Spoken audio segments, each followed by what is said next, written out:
Précédemment, dans Science surhumaine. Pardon, désolé. Effet d'emballement à l'idée de faire un deuxième épisode et donc enfin une vraie série et pas simplement un one-shot. Donc, on va reprendre.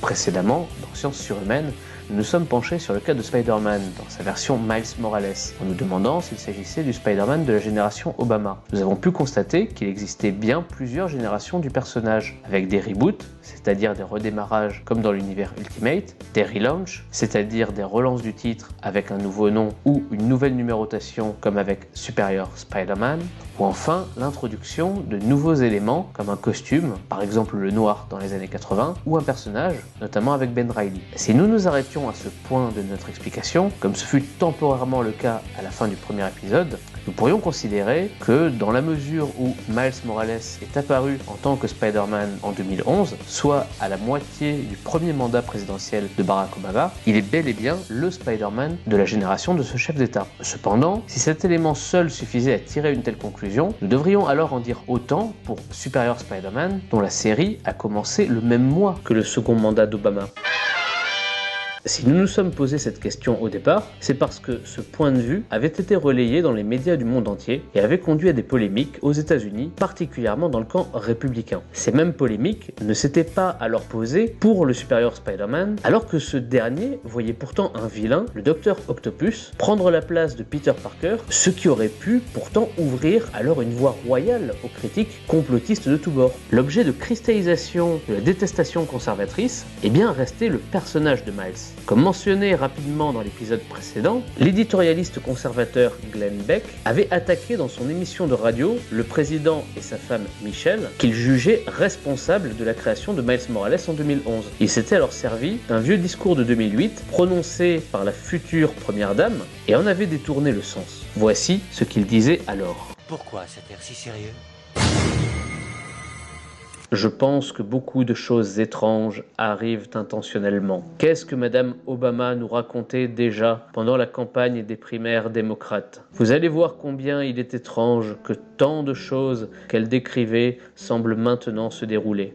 Et je cite, « Barack sait que nous allons devoir faire des sacrifices. Nous allons devoir changer notre façon de parler. Nous allons devoir revoir nos traditions, notre histoire. Nous allons devoir nous positionner autrement en tant que nation. Bien vu, madame. Ça a déjà commencé avec des choses aussi basiques qu'un stupide comic book tel que Spider-Man, avec le remplacement de Peter Parker par un noir. »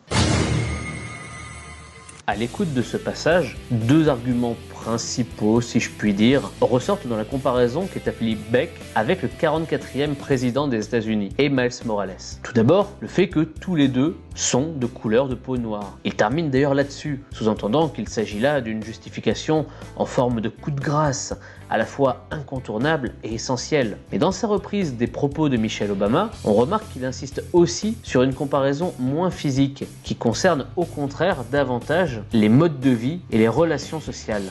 Beck insiste alors sur des thèmes comme sacrifice ou tradition, comme si l'élection d'Obama avait remis en cause certaines valeurs qu'il jugeait propres au pays. Ce point crucial nous oblige donc à poursuivre notre analyse des différentes incarnations de Spider-Man, car il apparaît clairement que la question ne porte pas tant sur la périodisation des différents alter-ego de l'homme araignée que sur les conséquences sociales que ces changements induisent. Nous allons donc chercher à éclairer cet aspect en nous servant cette fois plutôt d'économie et de sociologie, c'est-à-dire de deux nouvelles sciences humaines que nous avions laissées de côté la dernière fois. Mais puisque nous parlerons ici de super-héros, je vous propose d'adapter notre vocabulaire.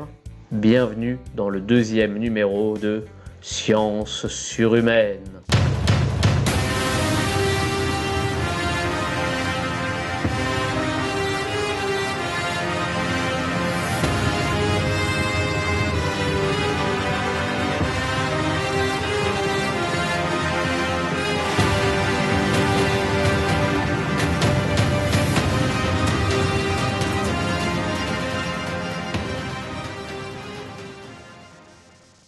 Commençons donc par ce qui a constitué le point de rupture le plus superficiel autour de Miles Morales, mais aussi le plus symbolique pour les polémistes républicains, la question de sa couleur de peau. C'est sûr, de prime abord, Miles Morales est le premier alter ego de Spider-Man à être de couleur noire.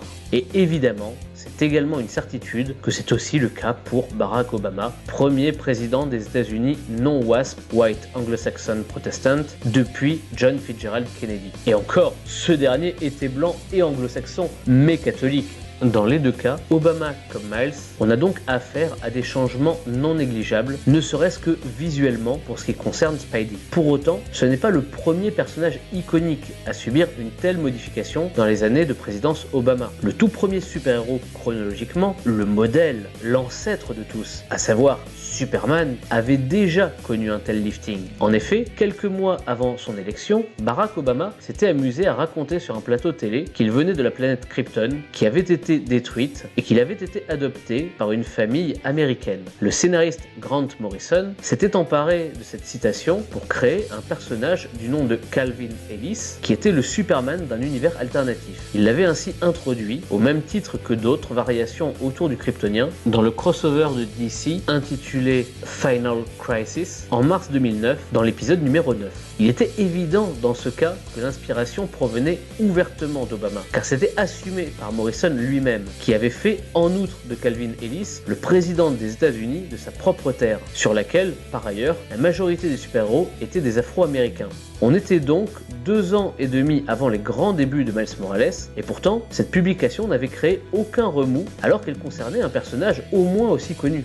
Mais il faut dire que si Calvin Ellis a fait quelques apparitions depuis, cela reste toujours très limité, très circonscrit à des événements exceptionnels et toujours raconté par le seul Morrison, et donc simplement perçu comme un clin d'œil au président. Le personnage n'a jamais eu de série au long cours comme ce fut le cas pour Miles. Ce qui semble poser problème à quelqu'un comme Glenn Beck, c'est plutôt l'exposition médiatique régulière et durable d'une figure similaire à celle du président démocrate. On est alors en droit de se poser la question suivante. Peut-on dire que ce personnage de Miles Morales trouve réellement son inspiration chez Obama? À en croire son créateur, à savoir le scénariste Brian Michael Bendis, ce dernier aurait puisé son idée de départ, au moins graphiquement, dans un épisode de la série télé Community sur la chaîne ABC en septembre 2010, et plus précisément dans l'un de ses acteurs, Donald Glover. Remettons-nous dans le contexte de cette époque. Sony était en pleine pré-production du film The Amazing Spider-Man, pour lequel la firme avait commencé le casting de l'acteur principal. Un journaliste et auteur de comics afro-américain du nom de Mark Bernardin avait écrit un article à la fin du mois de mai dans le magazine en ligne Gizmodo, dans lequel il dénonçait l'uniformité des acteurs castés pour le rôle. On y retrouvait pêle-mêle Andrew Garfield, connu pour The Social Network, mais aussi Jamie Bell, qui avait incarné Billy Elliot, ou encore Josh Hutcherson, alias Peter Mullark, dans Hunger Games. Soit un casting exclusivement blanc, la chevelure variant du roux au châtain foncé. Mark Bernardin se demandait alors pourquoi on ne trouvait pas dans cette liste d'acteurs afro ou hispaniques, et rappelait que Stan Lee avait souvent répondu dans ses courriers de lecteurs qu'il préférait Spider-Man et son masque couvrant totalement son visage à tous les autres super-héros, car selon lui, n'importe qui, quelle que soit son origine, pouvait ainsi plus facilement s'imaginer dessous. Mark Bernardin concluait en titrant son article de la manière suivante: la dernière chose dont Spider-Man a besoin, c'est d'être un mec blanc. Suite à la lecture de ce texte, Donald Glover, qui jouait Troy Barnes dans la série Community, a donc lancé une campagne sur Twitter pendant plusieurs semaines afin de pouvoir au moins tenter le casting. Il a été énormément relayé pendant l'été, mais cela n'a pas suffi, le réalisateur Mark Webb ayant finalement rapidement choisi Andrew Garfield. Le showrunner de la sitcom Community, Dan Harmon, a donc décidé de faire une sorte de pied de nez à ce choix en montrant dans la saison 2 Donald Glover portant un pyjama imitant le costume de Spider-Man. Ce serait en voyant ces images que Bendis aurait alors proposé le personnage de Miles Morales à son éditeur Marvel. En réalité, Bendis a plusieurs fois sous-entendu que l'idée lui trottait dans la tête depuis plusieurs années, mais qu'il patientait avant de la formaliser concrètement, car il voulait être sûr que le résultat ne soit pas trop cliché, un peu à la manière d'un Luke Cage dans les années 70, arborant une coupe afro et une chemise en soie jaune du plus bel effet, il faut bien l'avouer. La sitcom lui aurait ainsi prouvé qu'un Spider-Man noir était crédible dans le sens où la couleur de peau devenait un élément de caractérisation du personnage parmi d'autres et ne prenait pas le pas sur le costume et le symbole qu'il représentait. En ce sens, Bendis semblait répondre aux vœux de Mark Bernardin, pour qui l'important n'était pas que Spider-Man soit blanc ou noir, mais puisse s'adresser à chacun indistinctement. Cette anecdote concernant la création de Miles explique par ailleurs pourquoi, lorsque ce personnage a été adapté en dessin animé sur Disney XD en 2012, Bendis, qui en était producteur, a personnellement demandé à Donald Glover de lui prêter sa voix. Cependant, l'important est bien de noter l'antériorité de l'idée chez Bendis. Non seulement il ne se serait pas inspiré d'Obama mais de Glover, mais en plus il aurait envisagé la chose bien avant. Et effectivement, si l'on s'intéresse à la bibliographie de Bendis, on s'aperçoit qu'il introduit des personnages d'origine afro-américaine depuis un long moment dans ses histoires en tant que personnages principaux. Luke Cage, dont nous évoquions le nom un peu plus tôt, a ainsi subi une réactualisation sans coupe afro ni chemise en soie cette fois, ce qui lui a permis de faire partie de l'équipe d'origine de ces New Avengers sous la houlette de Bendis. Un autre exemple est T'Challa, alias Black Panther, que le scénariste a choisi pour être un membre fondateur de ces Illuminati, sorte d'organisation hiérarchique secrète de super-héros au sein de laquelle il refuse d'abord de participer, puis dans laquelle il finit par intervenir comme une sorte de conscience ou de morale. Bendis est depuis longtemps pour l'introduction et la valorisation de personnages issus de la diversité, mais sans pour autant que cela ne devienne ni un élément marketing déterminant, ni un projet militant. Par exemple, Luke Cage entretient une relation avec le personnage de Jessica Jones, une détective privée ancienne super-héroïne, de couleur blanche, créée elle aussi par Bendis dès le premier arc de sa série Alias. Dans The Pulse, série qui y fait suite, on apprend que Jessica est enceinte et ils se marient enfin dans les pages de New Avengers. Leur fille, Danielle, est donc une métisse, exactement comme... Eh oui, comme Miles Morales. Car oui, Miles n'est pas noir. Pour être précis, il est l'enfant d'un père afro-américain, Jefferson Davis, et d'une mère portoricaine, Rio Morales. Au passage, cela sous-entend que si Miles avait porté le nom de famille de son père, il se serait appelé comme le célèbre trompettiste Miles Davis. Le fait de développer des personnages nés du métissage tend à prouver que pour Bendis, la couleur de peau est un élément déterminant, mais parmi d'autres dans la constitution d'une identité. Il n'est pas le seul, et surtout, s'il est à prendre en compte, il ne l'emporte pas sur les autres. Cela se retrouve même dès les premières pages d'Ultimate Spider-Man, à travers l'opposition entre les figures de son père, Jefferson, qui est officier de police, et de son oncle, Aaron, qui est cambrioleur, devient même le premier super-vilain à s'opposer à Miles sous l'identité du rôdeur. Dans les premières pages, Miles semble avoir du mal à échanger avec son père, qui fonde de grands espoirs en lui, et cherche à lui imposer une morale très pesante, basée sur le travail, le respect et l'intégration. Au contraire, il parvient bien davantage à s'ouvrir à son oncle, qui apparaît comme une alternative à la fois plus cool et surtout plus libre. Aaron semble très attaché à son héritage culturel afro, ce qui attire Miles. En recherche de repères, alors qu'il est poussé par ses parents à intégrer la Brooklyn Visions Academy, qui, sans être non plus cosmopolite vu la dominante WASP dont nous avons parlé dans le précédent numéro, paraît plus ouverte sur la diversité culturelle. C'est là notamment qu'il côtoie son ami Gang Kelly, qui est d'origine coréenne. Ce sont, à travers cet exemple, deux visions de la place des Noirs dans la société américaine qui se confrontent. D'une part, il y a le modèle communautaire, incarné par Aaron, modèle surnommé aux États-Unis le Salad Bowl, en référence aux ingrédients disposés par catégorie, les uns à côté des autres, mais non mélangés, comme dans une boîte de salade composée, toute prête, de grande surface. Ce modèle est celui d'une mosaïque culturelle, dans laquelle les groupes ethniques se juxtaposent, mais n'échangent et n'interagissent que rarement, chaque culture préférant se concentrer sur ses spécificités. D'autre part, il y a aussi le modèle intégratif, voire assimilationniste, incarné par Jefferson, modèle qu'on retient souvent sous le nom de melting pot chez les anglo-saxons, et dans lequel la société est vue métaphoriquement comme un creuset culturel devenant homogène et universel, les différents éléments fusionnant pour ne former qu'un seul et même ensemble harmonieux avec une culture commune. En faisant de ces personnages comme Daniel Cage ou Miles des métis, Bendis semble prendre position très largement en faveur de cette deuxième vision. D'ailleurs, cela se confirme dès lors qu'on s'intéresse à sa vie personnelle. Si sa femme et lui ont eu 2 enfants biologiques, une fille et un garçon, ils ont également adopté 2 autres filles, toutes 2 de couleur noire, la première étant née sur le sol américain alors que la seconde est éthiopienne. Cette croyance dans l'intégration, mais aussi la solidarité interethnique aux États-Unis, est donc clairement un moteur quotidien de ses actions et de ses représentations, et ne se limite pas simplement à ses histoires.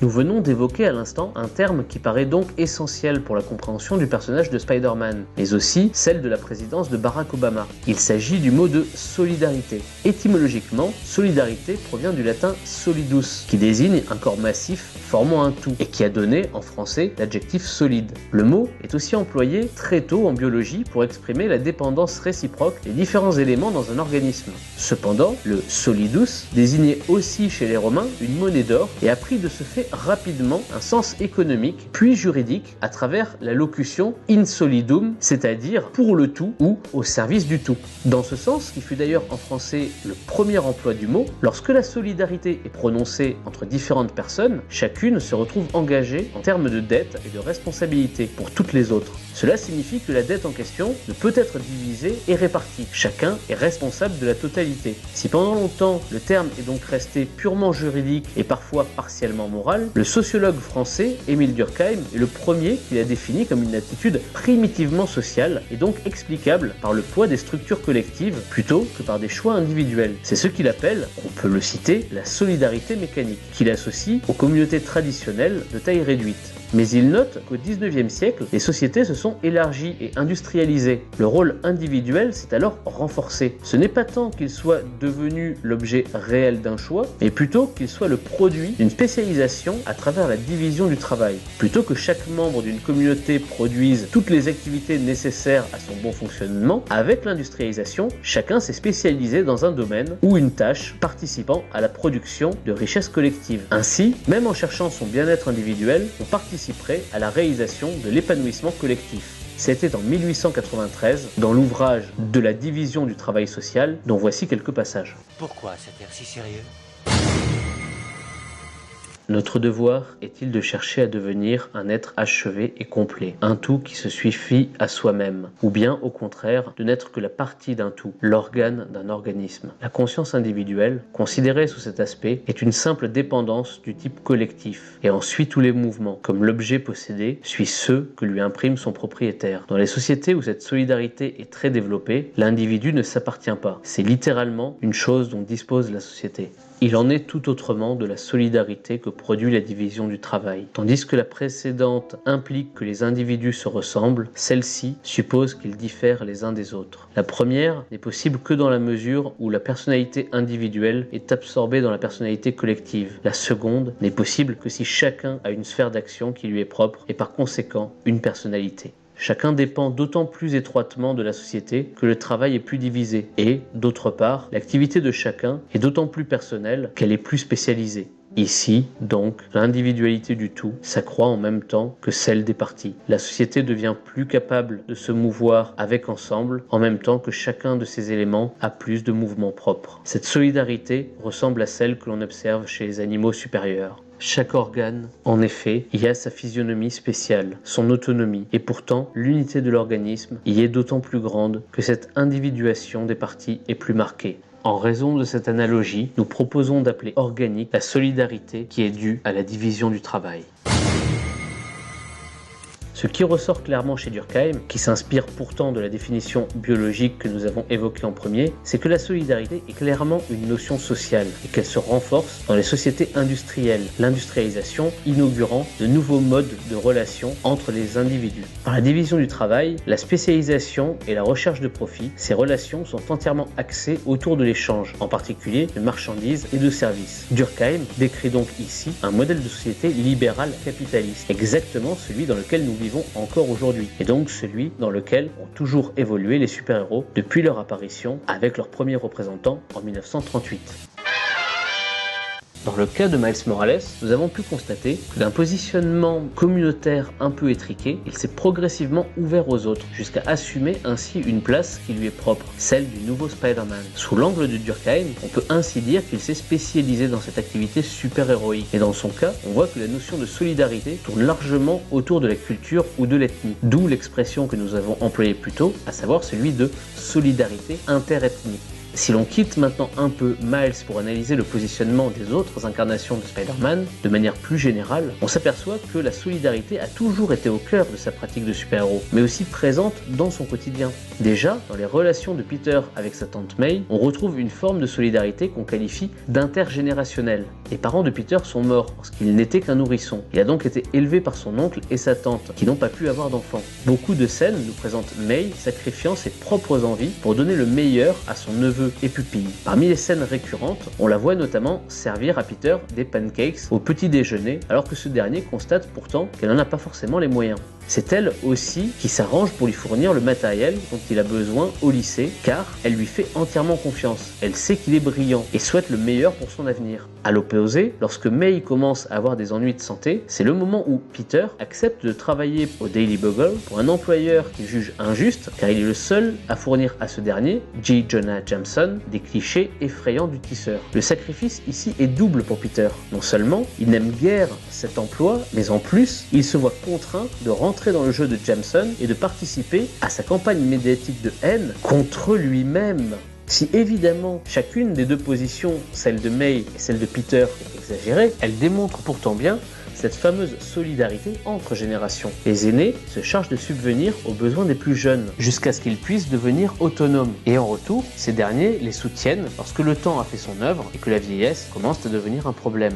Dans un autre registre, on constate aussi que Spider-Man évolue dans un cadre de solidarité envers les plus démunis. Durant la période Brand New Day, Tante May consacrait une partie de son temps à aider une œuvre caritative appelée FEAST, acronyme de Food Emergency Aid Shelter and Training.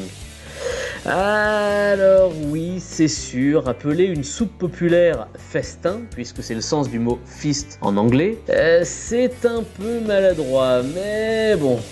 Dans les pages d'Ultimate Spider-Man, la maison de Peter et May devient également un vrai refuge pour marginaux, puisqu'ils accueillent Gwen Stacy après qu'elle soit devenue orpheline, Kitty Pryde et Iceberg, anciens X-Men désormais à la rue depuis que l'État avait commencé à traquer les mutants, mais aussi Johnny Storm, alias la torche humaine des 4 Fantastiques, qui venait de perdre son père quelques mois plus tôt et voyageait depuis seul à travers l'Europe puis les États-Unis. Gwen, qui vit son génome modifié, faisant d'elle la nouvelle incarnation du super-vilain Carnage dans l'univers Ultimate, on peut dire que la maison des Parker était devenue une sorte de SPA super-héroïque. Une SPS finalement, société protectrice des super-héros. Ouais, non, en fait je crois qu'on va oublier parce que c'est pas un très bon copyright. Bon, bref, passons. Ce qu'il faut surtout retenir de tout cela, c'est que Spider-Man a toujours reposé sur le principe de solidarité, et cela bien avant la création de Miles. À vrai dire, dès l'origine, le choix de situer l'action dans le Queens est symptomatique, y compris pour les questions ethniques que les médias ont cru voir apparaître dans le comic book avec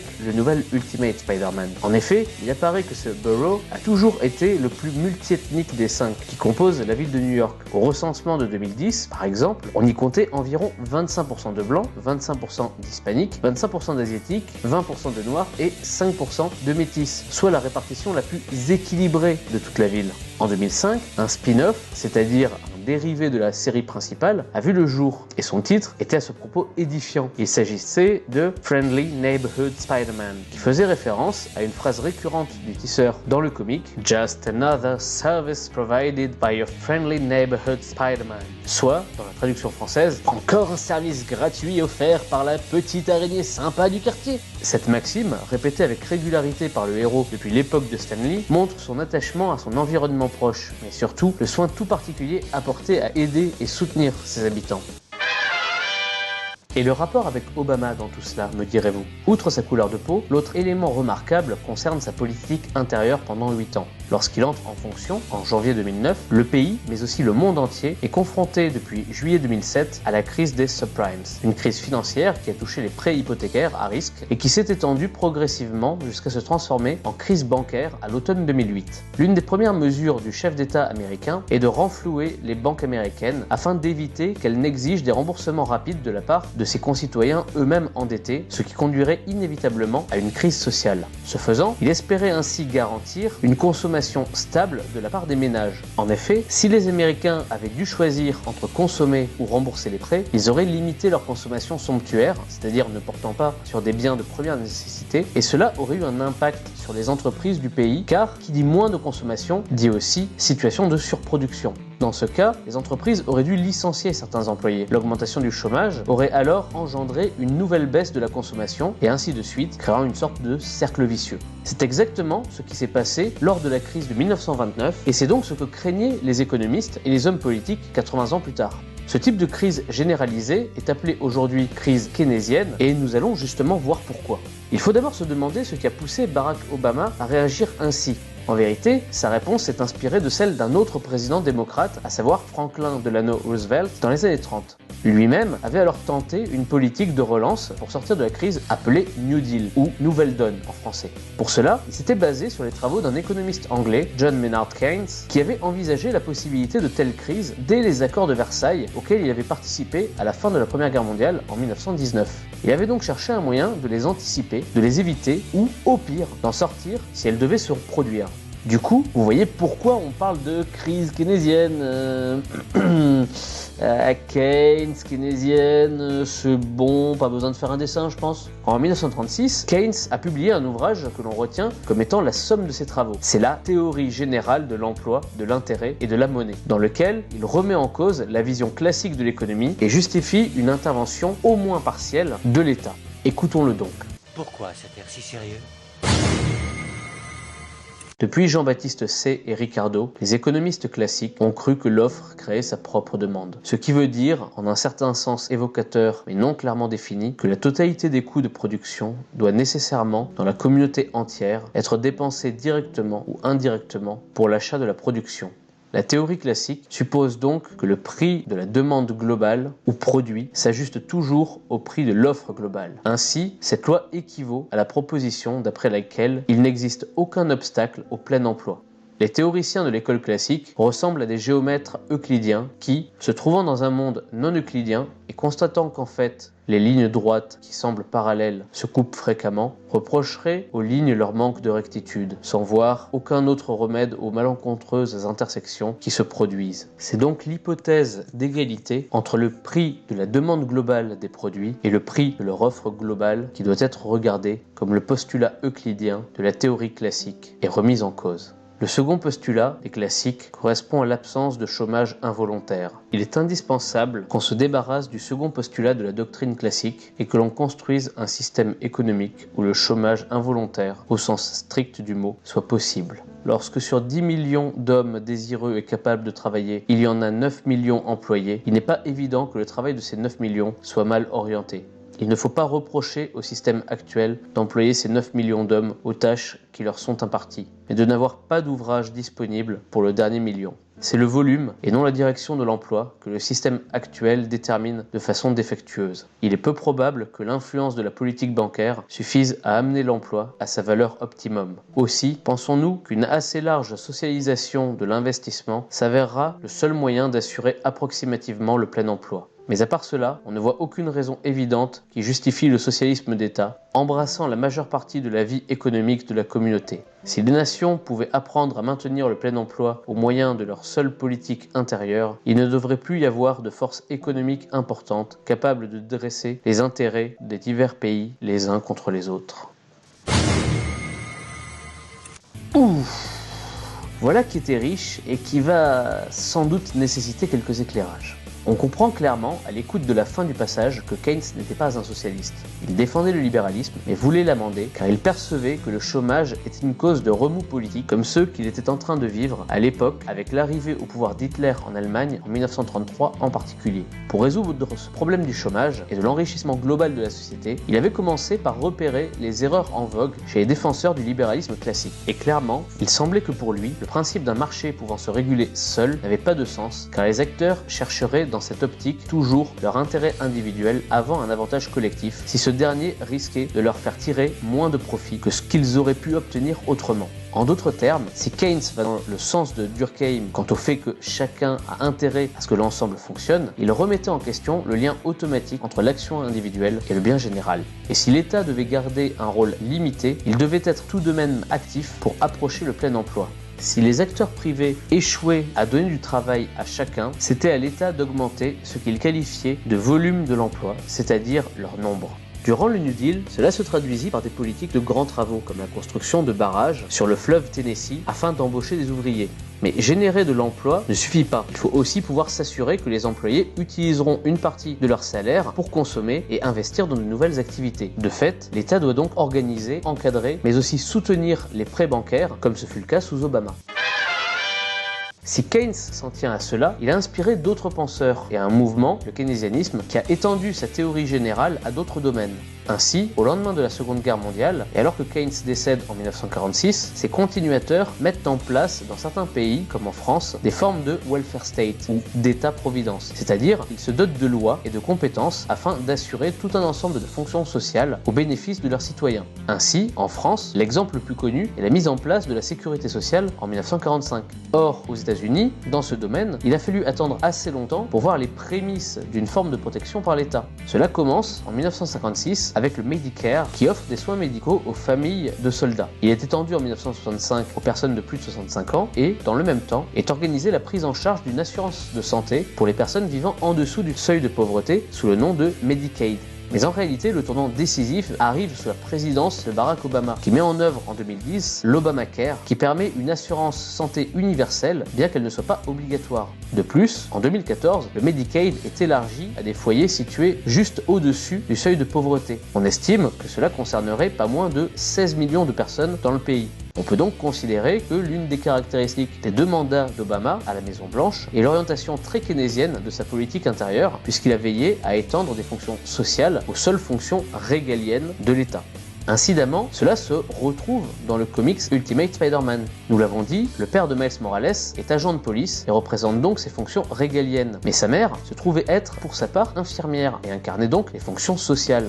Mais au-delà de Miles, c'est globalement toute l'histoire de Spider-Man qui semble avoir été marquée par l'influence keynésienne. Stan Lee, alias Stanley Lieberman, le créateur de la série, est né et a grandi à New York dans le Bronx, soit le quartier le plus pauvre de la ville. Ses parents étaient des migrants roumains de confession juive. Lors de la Grande Dépression de 1929, alors qu'il n'était encore âgé que de 7 ans, il a vu son père faire partie des premiers licenciés et sa mère tomber assez gravement malade. Dès qu'il le peut, il enchaîne les petits boulots pour soutenir sa famille. On retrouve dans son parcours des éléments de l'histoire de Peter Parker par la suite. S'il finit par travailler pour Timely Comics, car il est le cousin par alliance du dirigeant Martin Goodman, il apparaît évident qu'il a été sensible aux efforts du président Roosevelt pour relancer l'économie et soutenir les plus pauvres. Des années plus tard, cela se retrouve dans ses comics. Assez peu, il faut l'avouer, dans les planches dessinées elles-mêmes, puisque Peter n'a pas dans son entourage de fonctionnaires comme Miles. En revanche, la page consacrée au courrier des lecteurs montre un Stan Lee ouvertement démocrate et très favorable au welfare state, n'hésitant jamais à prendre position sur la question. Au vu de tout ce que nous avons dit jusqu'à présent, les différentes incarnations de Spider-Man semblent avoir été construites autour du principe de solidarité et suivant une logique keynésienne, toutes à une exception près, et pas des moindres, celle de Superior Spider-Man, alias le Docteur Octopus. Lorsque ce dernier prend place dans le corps de Peter, il ne comprend d'ailleurs pas pourquoi celui-ci n'a pas capitalisé sur son image super-héroïque, pourquoi il n'a pas rendu payant certains de ses services, et pourquoi il n'a pas commercialisé certaines de ses inventions comme... comme le Spider-Buggy. Pardon, l'évocation d'un moyen de locomotion sans aucune utilité scénaristique apparu dans les comics dans l'unique but de vendre des jouets Hasbro. Je suis désolé, mais ça a du mal à passer. Mais justement, c'est exactement là où veut en venir Octopus. Il y a de l'argent à se faire en commerciant la marque Spider-Man. L'activité super-héroïque est coûteuse. Il n'y a pas de raison de ne pas au moins rentrer dans ses frais selon lui. On est ici dans une logique libérale individualiste, à travers laquelle c'est l'action des individus qui doit primer sur l'intervention de l'État. Du point de vue d'Octopus, en tant que génie, il est plus à même que les autres d'améliorer la vie quotidienne de la société. Son enrichissement permet aussi celui de l'ensemble de la société suivant une logique de ruissellement. Et ainsi, il crée une entreprise et emploie des sbires qui lui sont dévoués. Mais qui lui sont dévoués parce qu'il leur donne du travail. Ainsi, les inégalités sont pour lui justifiées car elles obligent les acteurs à donner le meilleur d'eux-mêmes pour tirer des profits qui, par effet rebond, sont utiles à toute la société. Il rejette ainsi toute forme de justice sociale rendue par l'État. Et en ce sens, il est dans la continuité d'un économiste libéral comme l'Autrichien Friedrich Hayek qui justifiait ce point de vue dans son ouvrage Droit, législation et liberté, publié en 3 volumes entre 1973 et 1979. En voici quelques extraits. Pourquoi cet air si sérieux? La justice sociale est l'alibi moral inventé pour camoufler que nos pratiques présentes de la vie démocratique conduisent à la négation de toute éthique collective et font de l'idée de justice, d'abord et avant tout, un instrument d'action au service des intérêts corporatistes des groupes de pression les mieux organisés. Ainsi, pour lui, loin de permettre de renforcer le lien social, la solidarité de l'État-providence et la justice sociale renforceraient les inégalités en valorisant des petits groupes ayant la compréhension du fonctionnement du pouvoir et sachant agir dessus. Évidemment, on rétorquera aisément que la vision d'Hayek, en admettant qu'il ait raison, substitue à une inégalité entre groupes sociaux une inégalité entre individus et ne règle rien. C'est exactement ce que l'on observe dans Superior Spider-Man, dans lequel les sbires du Dr Octopus ne le suivent que parce qu'il est leur employeur, créant ainsi une relation de domination et d'aliénation. Le problème de cet exemple est que, même sous l'identité de Superior Spider-Man, Octopus reste un super vilain, et un libéral contesterait en disant que le regard est donc dès le départ biaisé. Pourtant, il existe bien dans l'univers du tisseur un personnage héroïque, voire super héroïque, qui incarne cette approche, mais aussi ses limites. Ce personnage se nomme Ezekiel. Ezekiel Sims, de son nom complet, est apparu en juin 2001 dans le comic The Amazing Spider-Man sous la plume de Joe Michael Straczynski et le crayon de John Romita Jr. Il s'agit d'un homme d'une cinquantaine d'années qui a acquis dans sa jeunesse les mêmes pouvoirs que Spider-Man en appliquant un rituel autour de l'animal totem de l'araignée. Dès le départ, son objectif était d'utiliser ses pouvoirs en tant que héros, dans le but d'améliorer la société. Cependant, à la manière d'un Octopus, il n'envisageait pas la possibilité d'atteindre ce but sans une base d'opération et des moyens conséquents. Il a donc fondé une entreprise à laquelle il a consacré tout son temps afin d'en faire une vraie corporation, c'est-à-dire de diversifier son activité au point qu'elle est devenue une vraie firme transnationale, c'est-à-dire ayant des unités de production et menant ses activités aussi dans d'autres pays. C'est donc un homme d'affaires très compétent, répondant au modèle américain du self-made man, c'est-à-dire un individu parti de rien et devenu très riche par ses seules qualités. En termes d'attitude, mais aussi d'idéaux, il correspond ainsi parfaitement à la vision de Hayek sur l'individualisme, qu'il conçoit non pas comme une forme d'égoïsme, mais au contraire d'altruisme, comme il le mentionnait dès 1946 dans un autre de ses ouvrages intitulé La route de la servitude. Pourquoi cet air si sérieux ? Cette philosophie ne part pas, comme on le prétend souvent, du principe que l'homme est égoïste ou devrait l'être. Elle part simplement du fait incontestable que les limites de notre pouvoir d'imagination ne permettent pas d'inclure dans notre échelle de valeur plus d'un des secteurs des besoins de la société tout entière. Et que, puisque au sens strict, les échelles de valeur ne peuvent exister que dans l'esprit des individus, il n'y a d'échelle de valeur que partielle, échelles inévitablement diverses et souvent incompatibles. De ce fait, l'individualisme conclut qu'il faut laisser l'individu à l'intérieur de limites déterminées, libre de se conformer à ses propres valeurs plutôt qu'à celles d'autrui, que, dans ce domaine, les fins de l'individu doivent être toutes puissantes et échapper à la dictature d'autrui. C'est la condition à toute vie collective supportable. Dans le cas d'Ezekiel, le problème est que sa priorité donnée à son entreprise dans un premier temps a eu comme conséquence de le rendre trop occupé, l'empêchant ainsi d'user de ses pouvoirs pour faire le bien, comme ce fut le cas pour Spider-Man, alors même qu'il s'agit de son objectif ultime. Par la suite, il a envoyé une demi-douzaine de détectives sur la piste de Spidey pour pouvoir se rapprocher de lui et comprendre ce qui avait fonctionné pour Peter et pas pour lui-même. Il a alors tenté d'agir comme mentor et de le soutenir notamment financièrement, mais il est décédé lors de leur premier combat ensemble contre un ennemi commun, Morlun. On découvre quelques temps plus tard qu'en réalité, il avait simulé cette mort car il faisait confiance à Peter pour porter le costume et réussir là où lui avait échoué. Au final, ce qui est intéressant dans cet exemple, c'est qu'il nous présente un chef d'entreprise suivant une idéologie libérale, sortant des clichés mais échouant malgré tout et reconnaissant les limites de sa vision individualiste face à la conception beaucoup plus solidaire et keynésienne de Peter. Mais ne vous y trompez pas, il ne s'agit pas ici de livrer un prix de bonne conduite, ni de désigner une théorie économique qui serait meilleure que les autres, ne serait-ce que parce que nous en avons ici à peine brièvement évoqué deux, alors qu'il en existe bien d'autres. En revanche, cela peut nous aider à conclure non pas sur l'économie, mais sur les rapports entre Spider-Man et Obama. Et justement, puisque nous parlons de conclusion, quelle est donc celle que nous pouvons tirer ? Il y a bien eu des générations successives dans les incarnations de Spider-Man, et Miles Morales correspond à celle du premier mandat d'Obama. D'ailleurs, comme lui, il est de couleur noire, et comme lui, il défend des valeurs centrées autour du principe de solidarité. Pourtant, dès 1963 et la création du premier Spider-Man, ces valeurs ont toujours été présentes. Par rapport à ce que disait Glenn Beck, à propos des sacrifices et des changements dans les traditions, il apparaît que Spider-Man n'a pas effectué de virage avec l'élection d'Obama. Ces sacrifices, ce personnage les a toujours faits, et il n'a jamais été proche des traditions 19e rattachées au libéralisme, bien au contraire. Ce n'est donc pas Miles Morales qui est le Spider-Man de la génération Obama, mais bien Obama qui est le président des valeurs portées par le comic book Spider-Man. Et même à l'heure actuelle, alors que Marvel tente de gommer toute référence politique, en particulier de gauche, dans ses œuvres, afin de ne pas froisser son nouveau président, Ike Perlmutter, qui est un proche de Donald Trump et de l'alt-right, ni de déclencher une shitstorm de la part de ce groupe politique sur les réseaux sociaux, il faut garder en tête que Spider-Man sera toujours là pour les autres, pour les soutenir, pour les aider, comme la petite araignée sympa du quartier qu'il a en réalité toujours été. Merci d'avoir écouté ce podcast jusqu'au bout, ainsi que le précédent. J'espère vous retrouver très bientôt, car il nous reste encore de nombreuses analyses sociétales à mener sur les super-héros. Je vous dis donc à très vite pour de nouvelles aventures dans les prochains numéros de Science surhumaine.